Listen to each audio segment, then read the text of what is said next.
It is August 30th, 2024, and it seems that if Israel isn't going to invade Lebanon, then they are going to invade the West Bank instead, at least for now. The moral of the story is that the targeting of Palestinians by Israel, the continued seizing of their land, the continued ethnic cleansing has not stopped. Instead, it's fueling concerns that this ongoing genocide that Israel is carrying out, that is funded and enabled by the United States, that is going to continue on. Because it was never just about the Gaza Strip. It was never just about trying to eliminate Hamas, as Netanyahu initially claimed. And the result of all of this is that the Palestinian people continue to suffer and they continue to be targeted as Israel fights to continue to exist at this point, while trying to still spark wider regional conflict with the US there backing them up all along the way. We got into all of the latest on this earlier with a special guest, so let's take a listen to that conversation now. Joining me now to discuss is Dan Kovalik, a human rights and labor rights lawyer, professor, and author of the book The Case for Palestine: Why It Matters and Why You Should Care. Dan, thanks so much for taking the time to join me. Thank you, Rachel.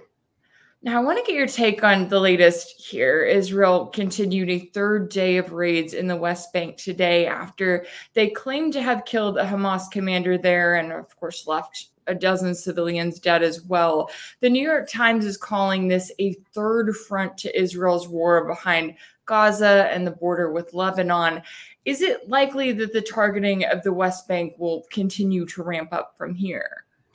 Yes, Rachel, I believe so. In fact, I think this is all part of the plan. I think many of us feared that, the major assault in Gaza, which began on October 8th, was just the beginning and that they would move on to the West Bank, that this is part of their ethnic cleansing campaign, that they want to get rid of the Palestinians from historic Palestine. And they've, done a huge job at eradicating Palestinians in Gaza, destroying their infrastructure. And yes, I think they're now moving on to the West Bank. It's quite scary, actually. It is, and it's interesting too. And I know that this is it's not as if they've completely ignored the West Bank for the last 10 months and then all of the sudden turned to it. I mean, we've really seen the targeting kind of ramping up, getting to this point. But when it comes to that bigger plan, how are we seeing that employed in the West Bank as compared to what we're seeing in Gaza? Yes. I mean, so far it hasn't been the scorched earth policy that you see in Gaza. That's going to be harder to pull off because, as many of your listeners will remember, Israel, while it did occupy Gaza after 1967 and the West Bank and Jerusalem, the Israelis left Gaza in 2005. And so there's no Israelis in Gaza. So they have basically, it's free fire, right? They can kill anyone they want. There's no Israelis there, no settlers. That's not true in the West Bank. They've continued to occupy the West Bank and Jerusalem since 1967. There are major settlements in the West Bank and Jerusalem with hundreds of thousands of Israelis living there. So obviously bombing it with 2,000-pound bombs like they do in Gaza is not as much of an option because they would end up killing Israelis as well. So they're using a lot more ground forces, and they have sent thousands of ground troops into the West Bank. And certainly they will use tanks. But again, you're not going to see as much aerial bombing as you have seen in Gaza. It's going to be more strategic and targeted.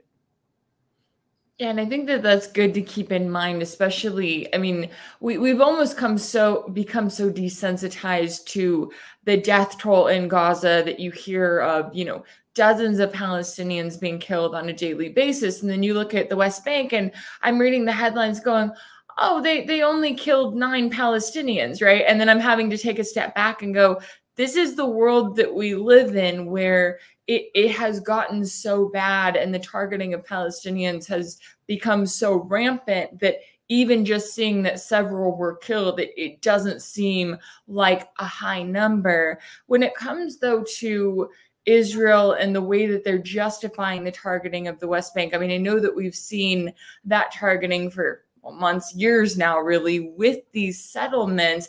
Is it expected that those settlements are going to continue to grow exactly as we've seen, especially over the last 10 months, while so much of the focus has been on Gaza? Yes, well, that is the plan. Again, the plan is to keep building settlements, to keep taking Palestinian land, taking Palestinian homes, and building more settlements on the land, putting settlers into Palestinian homes. You know, again, that's part of the ethnic cleansing, is to replace the Palestinians with the Israelis. So I do think we will see an acceleration of that. Now, there are two reasons why it may not be as fast as the Israelis want. And that is, number one, hundreds of thousands of settlers have left Israel since October 7th. So they don't have as many settlers to settle as they did before October 7th. Number one. Number two, a lot of their construction industry depended upon cheap Palestinian labor. Well, they're not using Palestinian labor now after October 7th. So they don't have the labor in the construction industry they had. So it'll be interesting to see how those two factors play into all of this.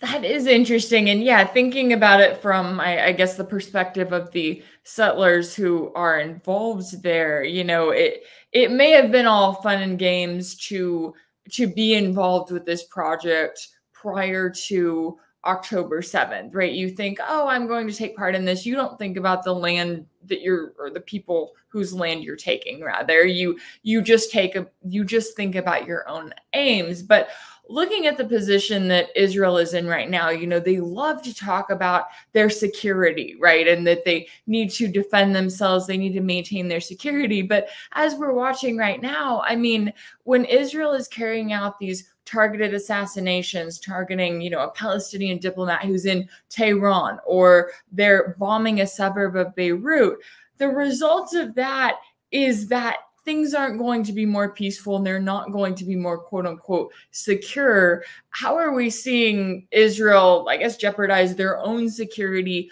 with the actions that they're carrying out? I mean, I would think that that should be something that all of these would-be settlers need to be keeping in mind. Yes, well, you raise a good point, that this war is not so much about Israeli security as it is making everyone else insecure. But you're right. In the process, they've made Israel and Israelis more insecure. Probably the best example of this, of course, is in northern Israel, where the northern settlements that border Lebanon have been abandoned in large part by the settlers. They've moved inland, abandoned those settlements and kibbutzes. And so those people don't feel more secure. And they may never move back there. We'll see. And that is true, again, in the settlements in the West Bank and Jerusalem. When you are a bad neighbor to people, and that's a very simplistic way to put this, you will make yourself more insecure, because people will not be a good neighbor to you, right? I mean, the whole basis of their lifestyle depends on the cruelty towards the Palestinian people. And that does happen on a daily basis. You'll see the videos of the settlers harassing Palestinian farmers and shepherds, destroying their water, stealing or killing their sheep. You'll see Israeli settlers who live next door or above a Palestinian home, you know, dumping garbage on the Palestinian home, etc. Again, that is a way to force the Palestinians out, but it's also a way to guarantee, as you say, that you're not going to be secure, because people are not going to tolerate that. They're going to retaliate. And so basically, if you're a settler, especially after October 7th, there is a sense in which you're constantly in a state of warfare. to defend what you've stolen, right? And like every Israeli, for the most part, in the settlements is armed to the teeth for that reason. That is not a sign that they feel secure. So I think what you raise is very important. This is not making Israel or Israelis more secure. It's making them more insecure. Yeah, and it's interesting to me too, the way that the US handles this, because when it comes to Gaza, the US is like, yeah, sure, bomb away. We'll send you more weapons. What do you need? You need 2,000-pound bombs? Okay, we'll give you that. We don't care that there's, a million children in this very small, contained piece of land. And then when it comes to the West Bank, the US kind of tries to act like, oh, we're going to threaten some sanctions against these settlers. We're going to do something about the stealing of land. How do you view the US and the role that it plays? And I know that even when it comes to the West Bank, there's still no actual consequences, but the US tries to play the game a little bit more there compared to Gaza, where they're going, oh, the ICJ is considering a genocide case. Yeah, continue bombing. Yes, the U.S., at least as you say, appears to try to pay a little more lip service to the West Bank. As you say, they've instituted some sanctions against a handful of settlers, which, as you say, won't do anything. But because we have to also remember the Israeli armed forces, the police and the military, are complicit in what the settlers are doing, right? And those units are not being sanctioned. But the reason the U.S., I think, does at least pay some more lip service and try to show some symbolic sanctions in the West Bank is because there are more witnesses there, outside witnesses. In Gaza, all you have are Palestinians and the IDF. That's it. You really don't have many, outside witnesses from Europe, the United States. That's not true in the West Bank. You do have Americans living there. You have Europeans living there. And you do have tourists who go there. Not as many now after October 7th, obviously, but there still are some. There's a lot more eyes on what's happening. And so when it happens, it's a little harder to hide from the world. And for example, some of the witnesses there are the Christian community of the Palestinians and others that lives there, who are very aggrieved by how the Israelis are treating them. And again, that really hits home for the United States, which considers itself a Christian country that has many Christians here. And so again, they have to pretend to care a little bit. But as you say, it's really always a slap on the wrist and nothing that does much. But again, they can't totally ignore what's happening in West Bank and the holy city of Jerusalem. Yeah, I know. It's interesting to see how, I guess, the US tries to juggle the situation. Now, when it comes to what's also going on in Gaza, as we're keeping an eye there, Israeli forces have withdrawn from areas of eastern Khan Yunis this week after a 22-day military operation, leaving destruction and dead bodies in their wake. What are the concerns for the civilians there right now? Yeah, well, the big concern for all the civilians in Gaza are food and water is the big thing. I mean, which are barely existent in Gaza. There is a famine that has fully taken hold of Gaza. Children are dying of malnourishment. The children who don't die, if they survive, will have permanent brain damage. And there is now the spread of communicable diseases, including some that have been long eradicated, like polio, which has been making the newspaper. So those are the big concern. Survival is a very difficult thing in Gaza right now because, again, the lack of those resources. And I don't think that there's going to be much effort to change that, to bring those resources in that they need. The big crossing, the Rafah crossing between Egypt and Israel, which had been the main source of humanitarian aid, has been closed since May 7th. And there's no indication that's going to reopen. There is some discussion of humanitarian pause to get polio vaccinations done in Gaza because of the spreading polio. We'll see if that's done. Obviously, I hope it is. But again, there's other diseases that are spreading. And you have, for example, diarrhea, which, you know, is fatal, particularly for children who are not getting water and are not getting food. And that is a big problem. And that is not going to be solved with the polio vaccine. So again, I think survival on a very minimal level is the struggle now in Gaza. Yeah, and I know I can't imagine going through, 10 months of every warfare against these people in every sense of the word, right? Taking away their most basic resources, constantly bombing them, forcing them to be displaced over and over again, moving from, one area to another, never getting any sort of relief. And yet you have Israel in this place where they know that there is no defeating Hamas, right? We've gotten to that point where Israeli generals are admitting that this is a ridiculous end to try to get to. And it seems as though Netanyahu, especially this month with the targeted assassinations that Israel has carried out and with the places in which Israel has tried to kind of pick a wider regional conflict, tried to pull Iran and Hezbollah into more of a conflict, it seems to me like Netanyahu was trying to distract from not only the fact that Hamas is not being defeated, but also from the fact that, exactly as you were pointing out there, you have all of these Palestinians that are being systematically starved to death or forced to die of horrific diseases.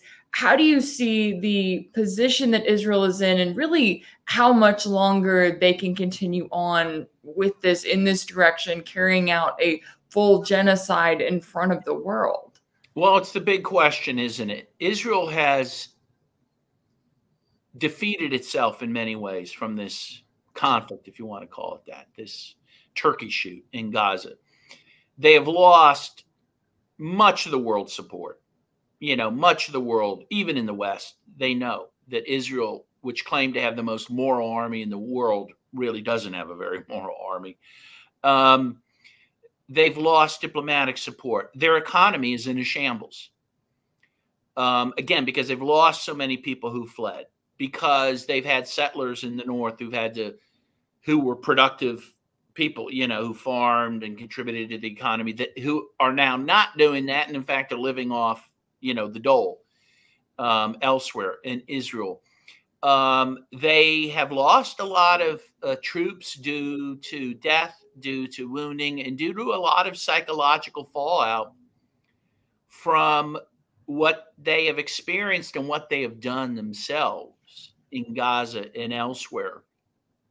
And that gets to kind of a bigger issue. The moral fabric of Israel is collapsing, right? Because you cannot murder children, rape prisoners, as they have, some on videotape. And now you have there was a poll just taken, over 60% of the Israeli population believes that those who engaged in some of these gang rapes of prisoners should not be imprisoned for that, should not be criminally prosecuted. You can't have that situation and maintain a society. That is a society that will collapse upon itself from its own corruption and immorality. And that's what you're seeing. So that's what Netanyahu's confronted with. And so, but the fear that people have, and that I have, is that will only lead him to engage in more violence, because he knows the end is near. I mean, he knows he's done irreparable damage to Israel. And so the only way out, he thinks, is to keep going forward. It's the idea you're in a hole and he's decided to keep digging, which is not a very good idea, but it is for some people kind of the intuitive way to go. I heard a very interesting podcast yesterday, and I wish I could name the guy because he's very good. He does a sit rep every day.